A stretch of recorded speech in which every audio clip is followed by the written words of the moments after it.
Good morning, it's Christopher Taylor up on the hill with Sovereign Harmony, going over the astrology for the week. This is Sunday, January 18th, so we're going through the 24th on Saturday, already getting through the end of January here. We got a major theme this week is definitely the new moon at almost 29 degrees Capricorn. If you round up to the nearest degree, it's at the last degree of Capricorn. Very important. Most new moons we associate with beginnings. And in the larger picture, this is a beginning, but being at the almost 29th degree of Capricorn, being that it is aspecting the outer planets that are leaving their old signs they've been in for many years, like Saturn in Pisces, Neptune in Pisces, and Uranus in Taurus, and being that it opens up the final 4 weeks of the shedding associated with the wood snake in the Chinese New Year. Right before we get to the next new moon, which will actually be a solar eclipse in Aquarius, with the ushering in of the year, the fire horse in the Chinese New Year. So we are really in this completion and pause phase over the next few weeks. So this new moon is really just setting the foundation for what will come later. Okay, but it's not really a bouncing off point like some new moons can be right at the start of their occurrence. And today, the new moon actually starts today, here Sunday on January 18th. And so a little different than some other new moons that we might have. And so I was calling this last week, this is like the energy of the final boss, right? We are at the completion. We are at the ending. We're in the final weeks of, again, the shedding of the wood snake. So things can feel a little bit heavier, sluggish, like we're not quite ready to leap forward, and we're not, okay? That will come, okay? We are really, we've had a lot of the personal planets have been ushering through this point of this 29 degrees of Capricorn, starting with Venus, which passed through there and then entered Aquarius here on yesterday. And then following that, we're going to have Sun, Mercury, and Mars as well. So the personal planets are getting involved in this transect as well. And if we go back, the original position that set this up on a societal level was the Jupiter-Saturn conjunction at 0 degrees Aquarius. That really opened that doorway from Capricorn to Aquarius, kind of like we're doing now with this new moon in Capricorn to the new moon solar eclipse in Aquarius that comes in with the fire horse. Okay, that was in actually December of 2020. Okay, that ushered in a new stage of society. Then Pluto has been hovering around that point, the end of Capricorn, beginning of Aquarius, most of 2023, 2024. Now it has entered Aquarius since about a year ago at late 2024. And so that's been sitting there waiting. So we have all these transitions from Capricorn to Aquarius, and now we have the trine of the personal planets doing the same thing.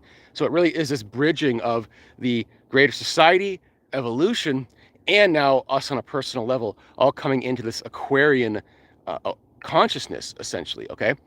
And so we want to just kind of let this fall as it may. In the fall, for example, when the leaves change color, then they fall to the ground, and they become mulch, and that's fertilizer for the spring. So we could think of this new moon as really, hitting those outer planets right before they move into the new signs, and it's allowing this mulch to fall for what is to come. And over the last few weeks, we've had this Jupiter-Chiron square that's breaking up now, okay? But that Jupiter was stretching these personal planets.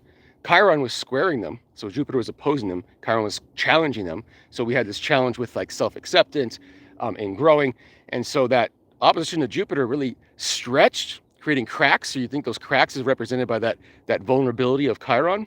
And the expansion is kind of like if you add new rooms to a house, for example. Okay, there's some expansion there.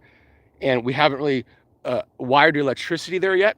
Okay, so you think of it like that kind of analogy. And now with the mulch falling, that's going to fill in those cracks. So it's going to help with that Chiron wounding in a way.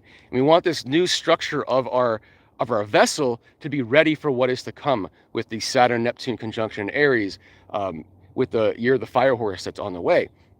Okay, so we have a wider capacity to hold ourselves, our entire soul selves in this existence. Okay, and all the entrance of these personal planets one by one into Aquarius, you can think of that as turning the lights on in each of these new expanded rooms. So Venus entered Aquarius yesterday on Saturday, and we're going to have Mercury catching up with the sun, meeting with the sun in Aquarius on Wednesday. That's going to be the superior conjunction of the sun and Mercury. So that happens right in the halfway point between retrogrades. So the inferior conjunction was in the middle of that last retrograde, late fall in 2025. Okay. And so this is kind of saying we've completed a certain phase there again, another completion, right? So this completion energy, completion, this final boss, endings, let the leaves fall, fill in the gaps. All of it is very thematic and very, very consistently thematic across the board. And so each of these personal planets, again, as you enter Aquarius, are turning on the lights. So we have Venus yesterday, then the Sun, then Mercury catches up with the Sun, passes the Sun, and then we have Mars entering Aquarius. So we're going to turn the lights on this week in those new rooms. So we have this expanded vessel, and we're going to be able to see what we have to work with by the end of this week. Okay, and then immediately following this entrance into Aquarius, remember Pluto's been sitting there in early Aquarius since last year, and so Venus tomorrow on Monday, on the 19th, will be the first planet to actually conjunct Pluto, and that'll be followed by Mercury, the Sun, and then Mars. Mars won't do it until early next week, but this coming week plus is a time period of not only turning the lights on with those personal planets entering Aquarius, but that joining with Pluto is like this pull forward. It's pulling us toward the future. Okay, at like the heartstring. It's like, okay, now we know what we have to work with. The lights are on, and where are we going with it? Okay, so as we're sitting in our new space, resting in the completion, we're about ready to get directed forward toward the future that we planned on a soul level a long time ago, and now we're getting pulled toward it. And our role in this new Aquarian consciousness, okay?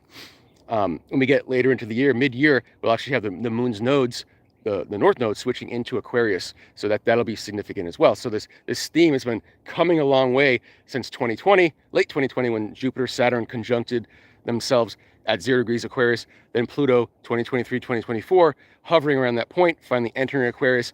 Now we have this endings with this new moon in Capricorn right before this new moon solar eclipse in Aquarius that is the ushering in of the Chinese New Year fire horse. And these personal planets are basically joining the parade to cross that threshold as we speak. So sit in the endings. Be aware of our expanded vessel as those lights come on this week, and be ready to be pulled forward, because that is the next step, okay? And that'll be more next week. Next week, big topic will be Neptune entering Aries, okay? So this is a big deal. We'll get more in detail with that. And as that happens, that'll actually be when Mercury, which was lagging behind the personal planets, will finalize its zip through the personal planets and take the lead as the personal planet ahead of Venus, Sun, and Mars at that point. And that will be when Mars conjuncts Pluto. So it'll finish that train of personal planets conjuncting Pluto. So early next week will be a kickoff point, okay? But we'll get there next week. So for this week, sit in that new moon in Capricorn energy. Enjoy that expanded vessel as those lights come on and we can see more of ourselves, more of our capacity to hold what's coming, and rest when needed, because this is a good time for rest before the fire horse year kicks in, a few weeks from now. So anyway, if you have any questions, please let me know. If you're interested in where all this lands, where this transect of Capricorn Aquarius lands in your chart, that house that it lands in is very important in this transition. Please let me know. We can go over your chart. I do personal readings. If you follow me here on either Instagram, TikTok, Facebook, YouTube, whatever it is, I'm on all those other platforms too. Sovereign Harmony, Christopher Taylor, whatever way you want to find me, Sovereign Harmony Astrology, you can do that as well. If you want more daily posts, Facebook is the best way to go. Anyways, other than that, enjoy your Sunday, enjoy your week, and we'll be back next week to talk about Neptune entering Aries. Big deal. So take care.